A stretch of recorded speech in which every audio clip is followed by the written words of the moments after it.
మన ప్రభువును రక్షకుడైన యేసుక్రీస్తు అనే శ్రేష్టమైన నామమున మీ అందరికీ కూడా సాయంకాల శుభాలు మీ అందరికీ తెలియజేస్తున్నాను. ప్రత్యేకించి మనం దేవుని యొక్క వాక్యాన్ని చదువుతున్నాం. అపోస్తల కార్యముల గ్రంథము 2వ అధ్యాయం 42వ వచనం మనం చదువుతాం.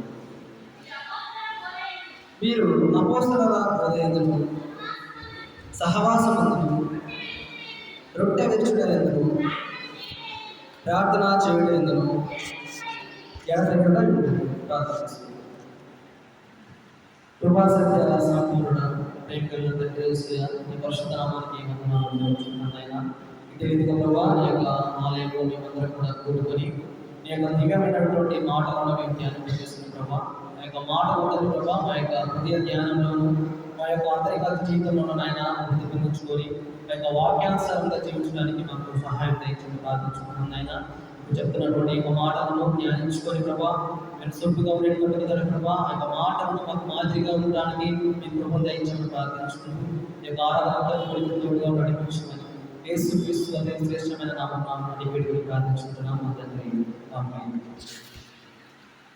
ప్రియ దేవుని సంగమా, దేవుని విశ్వాసులారా, చదవబడినటువంటి యొక్క వాక్య భాగాన్ని మనము ధ్యానం చేసుకున్నట్లయితే ఈ యొక్క అపోస్తల కార్యముల గ్రంథాన్ని పేతురు భక్తుడు దీన్ని రాస్తున్నాడు.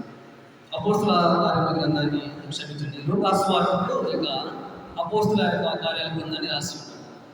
ఈ యొక్క లూకా సువార్తికుడు ఈ యొక్క అపోస్తల కార్యముల గ్రంథంలో మనకు చెప్తున్నటువంటి మాటలు ఏమిటంటే, అసలుకి అపోస్తల కార్యముల గ్రంథంలో యేసుక్రీస్తు ప్రభువారు చనిపోయిన తర్వాత మనకి ఒక సంఘం అనేటువంటిది కావాలని అపోస్తలులు అనబడేటువంటి వాళ్ళందరూ కూడా చర్చించుకొని చెప్పినటువంటి మాటలు. ఎందుకంటే యేసుక్రీస్తు ప్రభువారు ఉన్నప్పుడు మనకి క్రైస్తవ సంఘం అనేటువంటిది, ఆది సంఘము అనేటువంటిది ఏర్పడలేదు. ఎందుకంటే యేసుక్రీస్తు ప్రభువారు క్రైస్తవ్యంగా స్వార్థను ప్రకటించినటువంటి సమయాల్లో అనేకమైనటువంటి శోధనలు కూడా ఆయనకి తగులుతాయి.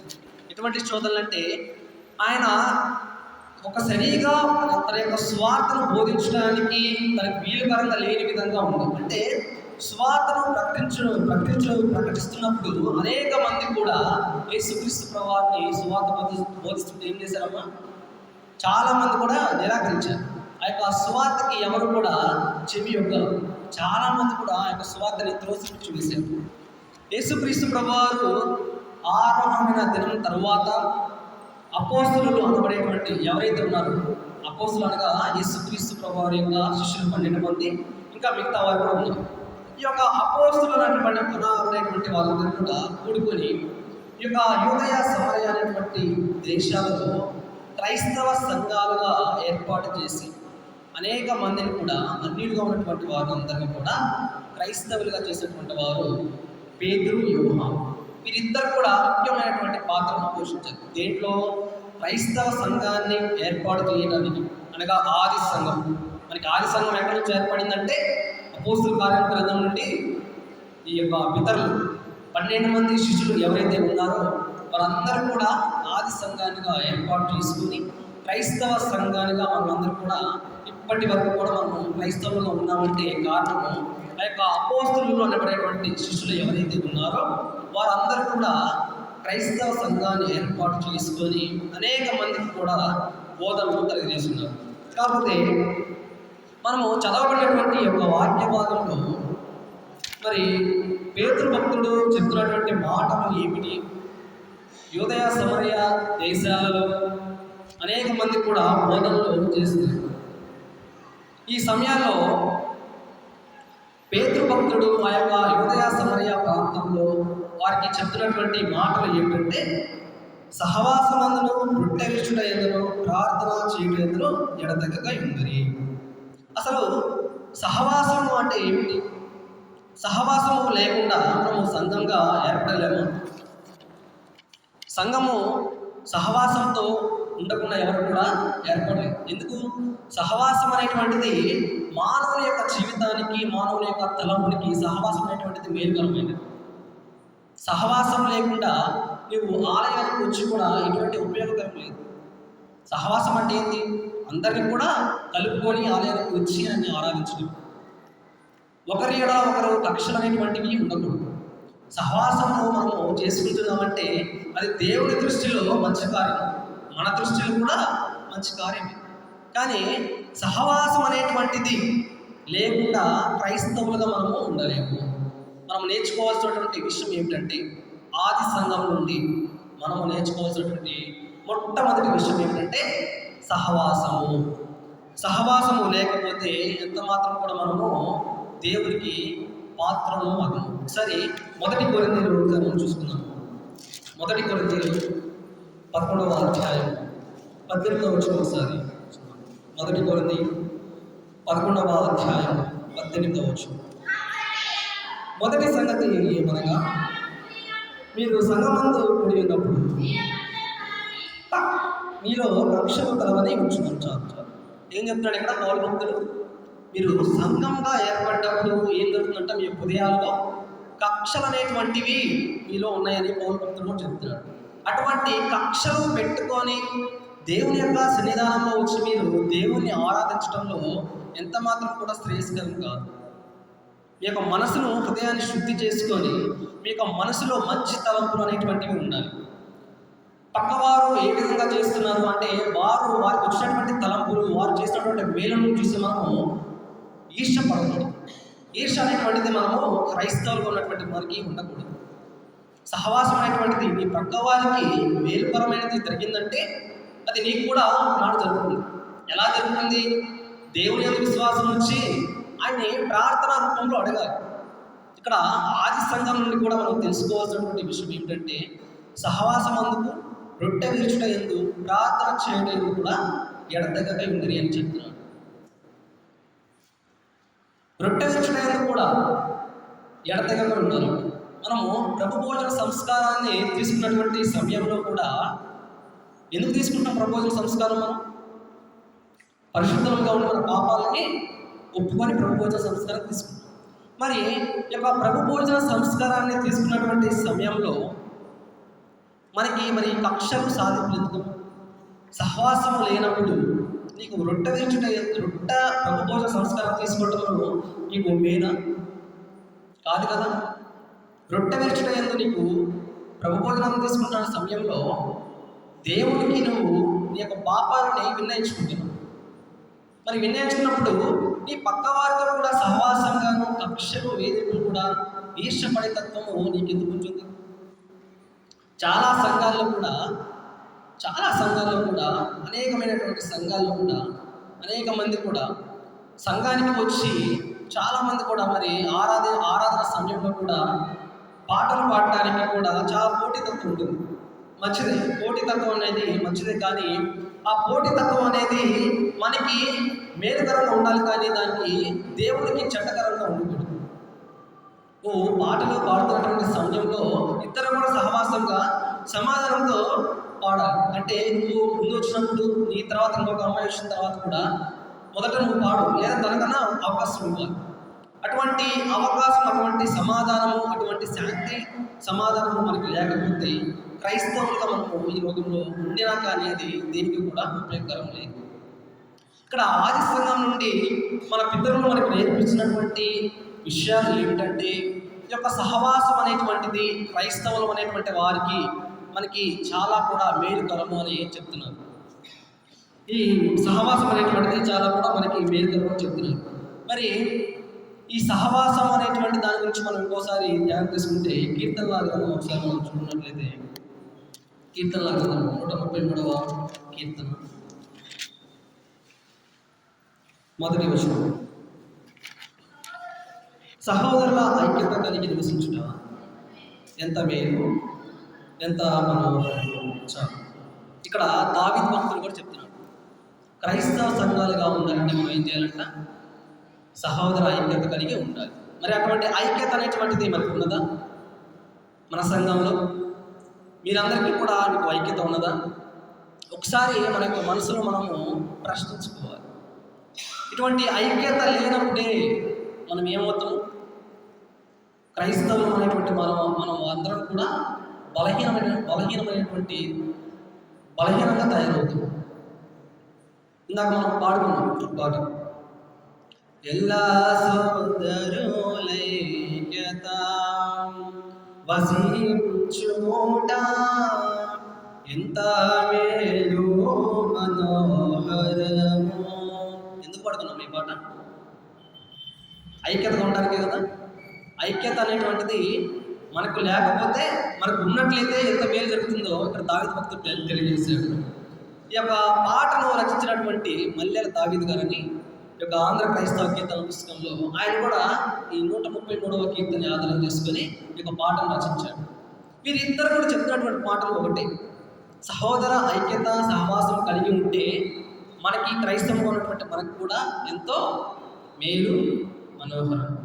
మరి అటువంటి ఐక్యత అనేటువంటిది మనందరిలో కూడా, క్రైస్తవులుగా ఉన్నటువంటి మనమందరం కూడా ఐక్యతతో కూడుకొని ఒక సంఘంగా ఏర్పడి దేవుణ్ణి ఆరాధించడానికి మనమందరం కూడా ముందుకు రావాలి.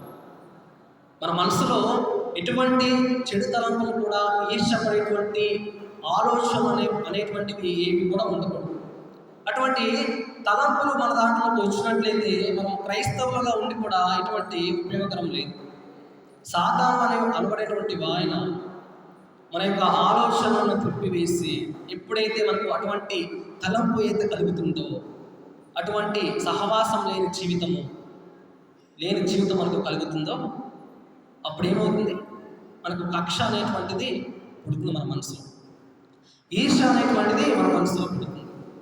అటువంటి పుట్టిన తర్వాత మనం క్రైస్తవంగా ఉండలేము. ఇంకా మనకి పోటీతత్వం అనేది ఇంకా రెట్టింపు అయిపోయింది. ఇంకా సంఘాల్లో మనము ఆరాధన అనేటువంటిది జరుగుకోలేము. అందరం కూడా తిట్టుకుంటూ ఉంటాం. దేవుని యొక్క సన్నిధానంలో మనం చేసే పనులు ఇవి కాదు కదా. ఆది సంఘం కూడా మనకు చెప్పినటువంటి, ఆది సంఘంలో ఉన్నటువంటి పితరులు మనకు చెప్పేటువంటిది మొట్టమొదటి విషయము సహవాసము, రొట్టె విరుచుటయందు ప్రార్థన చేయటం కూడా ఎడతెగక ఉండాలి అన్నాడు. మరి ప్రార్థన చేయటయందు ఎడతెగక ఉండాలి అంటే అసలు ముందు ఈ యొక్క ప్రార్థన అనేటువంటిది ఎక్కడ ప్రారంభమైందమ్మా? తెలిసేవరకన్నా ప్రార్థన అనేటువంటిది ఎక్కడ ప్రారంభమైంది? ఆది కాండంలో. ఎవరు పుట్టిన తర్వాత? ఏనోషు పుట్టిన తర్వాత ఏం ప్రారంభమైంది? ప్రార్థన అనేటువంటిది ప్రారంభమైంది. అప్పటి నుండి కూడా ఇక్కడ అపోస్తులు వారు సువార్తను బోధించే సమయంలో కూడా ఎప్పుడు కూడా ప్రార్థన అనేటువంటిది వాళ్ళు విడవకుండా ప్రార్థనని కొనసాగిస్తూనే ఉన్నారు. ప్రార్థన ద్వారా మనం ఏం చేయొచ్చు? ఏం కలుగుతుంది మనకి? ఉపయోగమా కాదా? ప్రార్థన ద్వారా ఉపయోగమేనా? ప్రార్థన ద్వారా మనకి ఏం కలుగుతుందమ్మా? సమస్తము కలుగుతుంది. సమాధానం రాదా? వచ్చింది కదా. ప్రార్థన అనేటువంటిది క్రైస్తవులకి ఎంతో మేలు మనోహరము, ఎంతో దృఢంగా ఉండటానికి మనము నిరుత్సాహపడకుండా, అంటే దేవుళ్ళు వెలగడానికి ఏదైనా అపాయం మన మీదకి వచ్చినప్పుడు కానీ, అనేకమైనటువంటి శోధనలు మనకి తలెత్తినప్పుడు మనం ఏం చేయాలి? యేసుక్రీస్తు ప్రభువారిని, దేవుణ్ణి మనం ఏం చేయాలి? కీర్తించాలా? ప్రార్థించాలి కదా. ప్రార్థిస్తే ఏమవుతుంది? మనకి విడుదల దొరుకుతుందా? సమాధానం దొరుకుతుంది కదా. ఇక్కడ మనం మొన్న పాడుకున్నటువంటి పాట పాడుకున్నాం కదా మన ఆదివారం. ఏ పాట అది గుర్తుందా? పాస్టర్ గారు పాడారు కదా. నాకు పాట గుర్తు రావట్లేదు.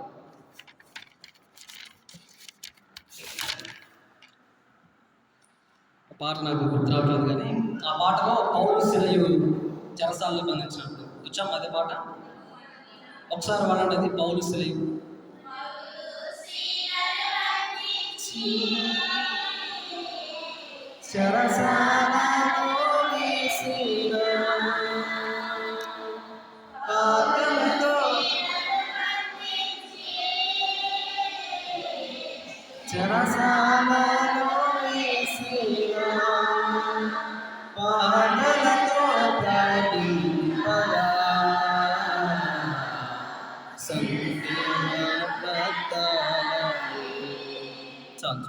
ఏమైంది ప్రార్థనతో?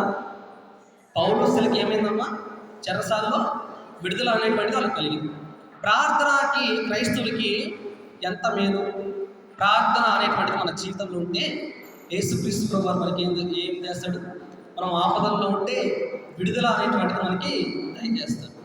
మరి ప్రార్థనాపూర్వకంగా మన సంఘంలో మరి ఆది సంఘము మనకి నేర్పిస్తున్నటువంటి ప్రాముఖ్యమైనటువంటి విషయంలో ప్రార్థన అనేటువంటిది ప్రాముఖ్యమైనది. మరి ఆ ప్రార్థన ద్వారా మనం ఎంతమంది మేలుకరంగాను, ఎంతమంది సమాధానంతో ఉన్నారో మీ యొక్క మనసులో ఒకసారి మీరు ప్రశ్నించుకోండి. అందరూ కూడా ప్రార్థన చేస్తారు కదా మనం. మరి మీ యొక్క ప్రార్థనకి సమాధానం దేవుడు ఇస్తున్నాడా? ముందు మీ యొక్క హృదయాన్ని మీరు శుద్ధి చేసుకొని దేవుని అడిగినప్పుడు ఆయన మీకు కొరతలేక ఇస్తున్నాడా? సమాధానం ఇస్తున్నాడు కదా. ప్రార్థన అనేటువంటిది మన యొక్క క్రైస్తవ జీవితానికి చాలా కూడా మనకి ఎంతో మేలుకరం. అదేవిధంగా ఈ ప్రార్థన గురించి ఫిలిప్పు పత్రికలో మనం ఒకసారి చూసినట్లయితే,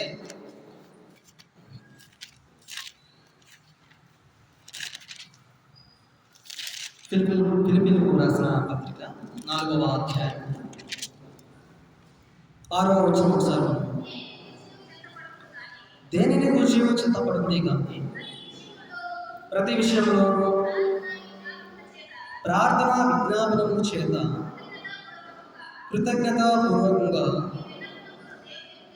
మీ విన్నపములు దేవునికి తెలియజేయండి. పౌలు భక్తులు కూడా ఏం చెప్తున్నాడు మనకి? ప్రతి విన్నపాలు కూడా దేవునికి తెలియజేయాలి అంటున్నాడు.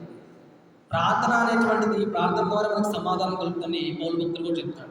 ఎందుకని మనము కృతజ్ఞత పూర్వకంగా విన్నపములు దేవునికి తెలియజేయాలి అంటే, ప్రార్థన చేయకుండా దేవుడు మనకి సమాధానం అనేటువంటిది ఇవ్వలేడా? వాక్యం ద్వారా చదివినట్లయితే ఇవ్వలేడా? ఎందుకని? మరి ప్రార్థన స్తుతించడం ద్వారా కూడా మనము దేవుని స్తుతిస్తున్నాం కదా. మరి దాని ద్వారా మనకి సమాధానం అనేటువంటిది రాదా? వచ్చిందా? రాదు. స్తుతించడం అనేటువంటిది ఒక భాగం అయితే, ప్రార్థన అనేటువంటిది కూడా సగం భాగమే. సగం సగం పనులు చేస్తే మనకి ఏదైనా తగ్గుతుందమ్మా? ఏదైనా వస్తుందా? రాదు కదా. ప్రార్థనతో స్తుతించడంలో కూడా ప్రార్థన చేస్తే మనకి శాంతి సమాధానంతో కూడినటువంటి సమాధానం దేవుని దగ్గర నుండి మనకు వస్తుంది. ఇక్కడ పౌలు భక్తులు కూడా అదే చెప్తున్నాడు. ఆయన దేనిని గురించి కూడా చింతపడకూడి.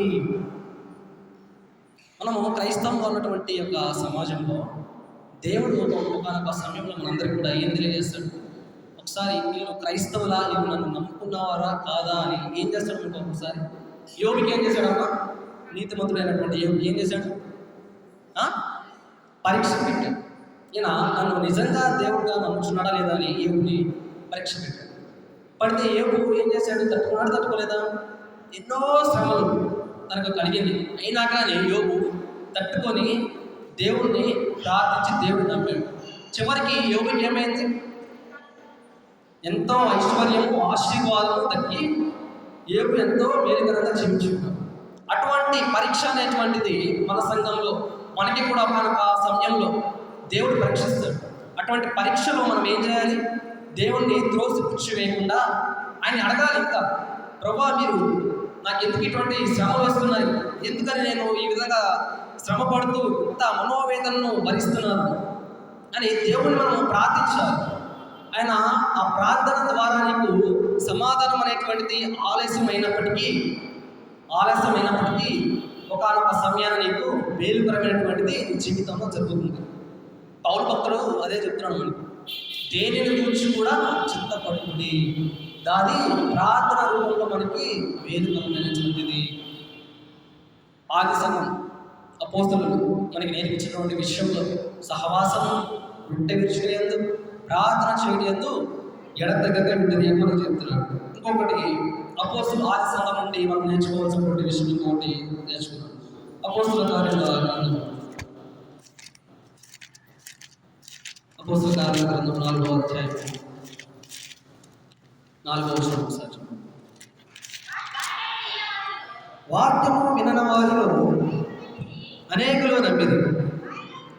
వారిలో పురుషుల సంఖ్య ఇంచుమించు 5,000 చాలు. ఇక్కడ పేతురు భక్తుడు యూదయ సమరయ దేశంలో సువార్తను ప్రకటించిన సమయంలో పుట్టివాడునై ప్రతి ఒక్కరికి కూడా స్వస్థతను దయచేస్తున్నారు. ఇక్కడ పురుషులు ఎంతమంది దేవుని నమ్మారంట? 5,000 మంది యేసుక్రీస్తును నమ్మి క్రైస్తవుడికి వచ్చినటువంటి వారు ఉన్నారు. వీళ్ళు ఎందుకు క్రైస్తవంలోకి వచ్చారు? అక్కడ పేతురు, యోహాను అనేటువంటి ఈ అపోస్తులు అనబడేటువంటి శిష్యులు వీళ్ళు ఏం చేస్తే వీరు క్రైస్తవంలోకి వచ్చి ఉన్నారు?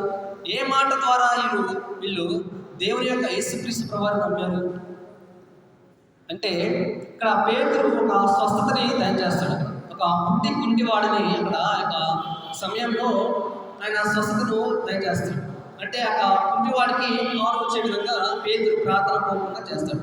ఆ యొక్క ప్రార్థనకి సమాధానం ద్వారా ఆ యొక్క కుంటివాడికి కారు అనేటువంటిది వస్తుంది. ఆ సమయంలో అనేక మందికి కూడా అక్కడ ఉన్నటువంటి పురుషులు అనేటువంటి వారందరికీ కూడా ఏం జరిగిందంటే, వారి యొక్క మనసులు ఏదైతే ఉన్నాయో పేతురు, యోహాను వైపు వారి యొక్క మనసులు ఆకర్షణకి లోనయ్యాయి. అంటే దేవుని యొక్క కార్యము అనేటువంటిది నిజంగా జరిగింది అని కొంచెం వారు నమ్మారు. వారి యొక్క మనసులు అనేటువంటివి ఆకర్షణ రీతిగా వారికి చేరుకున్నాయి. అట్టి విధంగానే పేతురు చేసినటువంటి బోధనలు కూడా వారు వినయంగా విని క్రైస్తవ్యంలోకి, అన్యులుగా ఉన్నటువంటి వారందరికీ కూడా క్రైస్తవ్యంలోకి వచ్చి ఉన్నారు. ఇక్కడ పేతురు చేసినటువంటి బోధనలు ఎన్నో ఉన్నాయి. మరి వారి యొక్క ఆధ్యాత్మిక జీవితానికి పేతురు అనబడేటువంటి ఆయన చేసినటువంటి స్వార్థ బోధ అనేటువంటిది వారి యొక్క మనసులను కలిచివేసింది, వారి యొక్క మనసులను తిప్పివేసింది. వారి యొక్క బోధన ద్వారా యేసుక్రీస్తు ప్రభువారు నిజంగానే ఉన్నాడని, నిజంగానే ఆయన తిరిగి లేచాడనేటువంటి ధ్యానంలో వారు నమ్మి ఉన్నారు. ఇక్కడ పేతురు కూడా ఆ సువార్తలో మరీ ముఖ్యంగా వారు చెప్తున్నటువంటి మాట ఏమిటంటే, యేసుక్రీస్తు ప్రభువారు తిరిగి లేచి ఉన్నారు అనేటువంటి అంశాన్ని చూసుకొని ఆయన ప్రసంగాన్ని బోధిస్తున్నాడు ఆ యొక్క యూదయ సమరయ దేశాలు. అట్టి రీతిగానే ఆ యొక్క ఉన్నటువంటి పురుషులు అనేటువంటి వారు ఎంతోమంది ఉన్నారు అక్కడ. మరి 5,000 మంది తిరిగి క్రైస్తవంలోకి చేరబడ్డారంటే మరి ఇంకా మరి ఆ యొక్క సంఘంలో ఇంకెంతమంది ఉన్నారు? 5,000 అంటే చాలా పెద్ద సంఖ్య. అటువంటి సంఖ్య కలిగినటువంటి వారు యేసుక్రీస్తు ప్రభువారిని నమ్మి పేతురు, యోహాను ద్వారా క్రైస్తవంలోకి చేర్చబడ్డారు. మరి మన సంఘంలో ఇటువంటి 5,000 మంది ఏ విధంగా అయితే మార్మల్స్ పొంది క్రైస్తవంగా ఏర్పడి ఉన్నారో, మరి మన సంఘంలో కూడా పురుషులు అనబడేటువంటి వారు ఈ విధంగా అభివృద్ధి చెందితే మనకి ఏం చెందుతాము? సంఘంకి అభివృద్ధి అనేటువంటిది చెందింది. మరి మనము చూస్తున్నాము ప్రతి ఆదివారం కూడా పురుషుల సంఖ్య అనేటువంటిది తక్కువగా ఉంటుంది, స్త్రీల సంఖ్య అనేటువంటిది తక్కువగా ఉంటుంది. ఎప్పుడైనా గమనించారు మీరు సంఘాల్లో? ఎందుకని పురుషుల సంఖ్య అనేటువంటిది తక్కువగా ఉంటుంది? ఎందుకు స్త్రీల సంఖ్య ఎక్కువగా ఉంటుంది? ఒక పండితుడు యొక్క అంశం మీదే ఒక పండితుడు అనబడేటువంటి ఆయన ఈ యొక్క మాట ద్వారా చెప్తున్నటువంటి మాటలు ఏంటంటే, పురుషులకు ఆకర్షణ అనేటువంటిది తక్కువగా ఉంటుందంట. పురుషులకు ఆకర్షణ అనేటువంటిది తక్కువ. అంటే దేవుని యొక్క ఆలయానికి ఏదైనా మంచి కార్యాలు చేయడానికి పురుషులలో తక్కువ, ఎక్కడో కొంతమందికే ఉంటుంది, చాలా తక్కువ మంది. అప్పుడు యేసుక్రీస్తు ప్రభువారు ఉన్నప్పుడు కూడా చాలామంది మారారు. కానీ కోరుకుని వస్తున్నటువంటి సమాజంలో, ఎదురవుతున్నటువంటి సమాజంలో మనకి అభివృద్ధి చెందుతున్నటువంటి దేశంగా ఉన్నటువంటి యొక్క దేశంలో, రాష్ట్రంలో పురుషులు అనబడేటువంటి వారి యొక్క ఆకర్షణ అనేటువంటిది కూడా చాలా చాలా రీతిగా తగ్గిపోతుంది. ఎందుకంటే వారి యొక్క పురుషుల మనస్సు అనేటువంటిది దేవుడికి అంగీకారంగా ఉండాలి, కానీ వారి యొక్క ఆకర్షణ అనేటువంటిది తక్కువ, చాలా మందికి కూడా తక్కువ. మనము చూస్తూ ఉంటాం. ఇప్పుడు కూడా పురుషులు అనబడేటువంటి ఎంతమంది ఉన్నారమ్మా? 3 ఉన్నారు. స్త్రీలు అనబడేటువంటి ఎంతమంది ఉన్నారు? చాలా మంది ఉన్నారు. చూసారా, ఆకర్షణ అనేటువంటిది పురుషులలో తక్కువ. స్త్రీలలో దేవుని యొక్క ఆకర్షణ, ఏదైనా మంచి కార్యాలు చేస్తున్నాయంటే స్త్రీలు అనబడేటువంటి వారే ఎక్కువగా కనిపిస్తారు. అట్టి రీతిగానే సంఘము, ఆది సంఘం నుండి మనకి పితరులు చెప్పినటువంటి మాట ఏంటంటే, అభివృద్ధి అనేటువంటిది మన యొక్క సంఘానికి మనకు కలగజేయాలని చెప్తున్నాడు. అభివృద్ధి దేంట్లో అభివృద్ధి? మన యొక్క సంఘంలో అనేక మంది పురుషులు కానీ స్త్రీలు కానీ ఎక్కువ మంది కూడా ఏం చేయాలి? దేవుని నమ్మి మన యొక్క సన్నిధానంలోకి రావాలి. అటువంటి తలంపులన్నింటినీ కూడా మనకి కలిగి ఉండాలి. అటువంటి తలంపులు అనబడేటువంటి మనకి లేకపోతే క్రైస్తవులుగా మనం ఉండి కూడా ఎంత మాత్రం కూడా ఉపయోగకరం లేదు. ఇదొక విషయం. మరొక విషయం ఏమిటంటే అపోస్తల కార్యాల గ్రంథము 4వ అధ్యాయం 32వ వచనం చదువుకున్నట్లయితే, విశ్వసించిన వారందరూ ఏక హృదయమును ఏకాత్మయం గలవారై ఉండేది. చాలు. విశ్వసించిన వారందరూ కూడా ఏం కలిగి ఉన్నారు? ఏకాత్మను ఏక హృదయంతో కలిగి ఉన్నారు. ఇక్కడ పేతురు యోహాను బోధనలు చేస్తున్నటువంటి సమయంలో మరలా అనేకమైనటువంటి వారు కూడా న్యాయాధిపతులు అనేటువంటి వారు ఈ సువార్తలను వారు అంగీకరించట్లా. ఎందుకంటే ఆ యొక్క శిష్యులు చేస్తున్నటువంటి అద్భుత కార్యాలని వారు దింగి వేసుకోలేట్లా. వాళ్ళు అంగీకరించలేకపోతారు. ఎవరు? యూదా సమరయ దేశంలో ఉన్నటువంటి న్యాయాధిపతులు, రోమా సైనికులు అనబడేటువంటి వారందరూ కూడా ఆ యొక్క సువార్తని వారు అంగీకరించలేక వారి దగ్గర ఉన్నటువంటి మనుషులందరూ కూడా, అన్యులుగా ఉన్నటువంటి వారందరూ కూడా క్రైస్తవులుగా చేరుతున్నారు. ఇలా చేరటం వల్ల వారి దగ్గర అనేక మంది మనుషులు, జనసమూహం అందరూ కూడా ఏమైపోతున్నారంటే తరలి వెళ్ళిపోయి పేతురు యోహాను చేసినటువంటి బోధనలు విని మారు మనసు పొంది క్రైస్తవ్యంగా ఏర్పడుతున్నారు. అటువంటి క్రైస్తవ్యాన్ని ఏర్పడి వారి దగ్గర జనసమూహం అనేటువంటిది ఎవరు కూడా లేదు. ఈ విధంగా ఇలా చేస్తున్నారని ఆ యొక్క సైనికులందరూ కూడా పేతురు యోహానుని చెరసాలలో అంటే కావలిలో వేసి ఉన్నారు. అంటే వారు సువార్తను బోధించకుండా, సువార్తని జరపకుండా, అనేక మందికి సువార్తను ప్రకటించకుండా వారిని పట్టుకొని కావలిలో వేసి ఉన్నారు. ఆ యొక్క కావలిలో ఉన్నప్పుడు కూడా వారు ఏం చేశారంటే ఒకే మనసుతో, ఒకే హృదయంతో, ఒకే ఆలోచన దృక్పథంతో దేవుణ్ణి ఆరాధించడము ప్రారంభం చేశారు. వారు వీళ్ళు పట్టుకొని శిక్షిస్తున్నటువంటి సమయంలో కూడా వారి యొక్క మనసులో ఉన్నటువంటి వాళ్ళు మార్చుకోలేదు. ఒకవైపే ఉన్నది ఏక హృదయము, ఏకాత్మను, ఒకే ఆత్మ, ఒకే ఆలోచన అనేటువంటి వారి హృదయంలో తలంపుగా దేవుడు సిద్ధంపజేసి ఉన్నాడు. ఇంక ఎన్ని కష్టాలు వచ్చినా కానీ, ఎన్ని శోధనలు వచ్చినా కానీ వారు సువార్త అనేటువంటిది విడువక ఎప్పుడు కూడా దేవుణ్ణి ప్రార్థించేవారిగాను, స్తుతించేవారిగాను మాత్రమే ఉన్నారు. ఇక్కడ పేతురు భక్తుల్ని, యోహాను భక్తుల్ని ఇద్దరిని కూడా కావలిలో ఉంచినప్పుడు అనేక మంది కూడా వారి యొక్క మీదకి అంటే కొట్టడానికి, చంపివేయడానికి మీదకి వస్తున్నటువంటి సమయంలో కూడా ఏక మనసుతోనూ ఏక హృదయంతోనూ దేవుణ్ణి ఆరాధించారు. వారి యొక్క మనసులో ఆరాధించుకున్నారు. సువార్తను ప్రకటించినటువంటి సమయాల్లో ఎంతో కష్టం వచ్చినా, ఎంతో నష్టం వచ్చినా వారికి పోయిందేమీ లేదు అని దేవుని సువార్త, దేవుని బోధ అనేటువంటి వారు, మానవులు ఉన్నటువంటి మనము, అక్కడ ఉన్నటువంటి మానవులు అనేటువంటి వారు క్రైస్తవులుగా మారకపోతే, రక్షణ పొందకపోతే, మారు మనసు అనేది లేకపోతే పరలోక రాజ్యంలో మన యొక్క ఆత్మకు మనము నరకయాత్ర మనము అనిపిస్తూ ఉంటాము అని పేతురు, యోహాను అనబడేటువంటి వారందరూ కూడా మన కోసము, మన యొక్క రక్షణ కోసము యేసుక్రీస్తు ప్రభువారిని నమ్మాలని వారందరూ కూడా ఎంతో కష్టంతో 12 మంది శిష్యులు, అపోస్తలులు అనబడేటువంటి వారు కూడా ఏర్పాటు చేసుకొని ఒక సంఘంగా కూడుకొని ఎంతో సువార్తను బోధించసాగారు.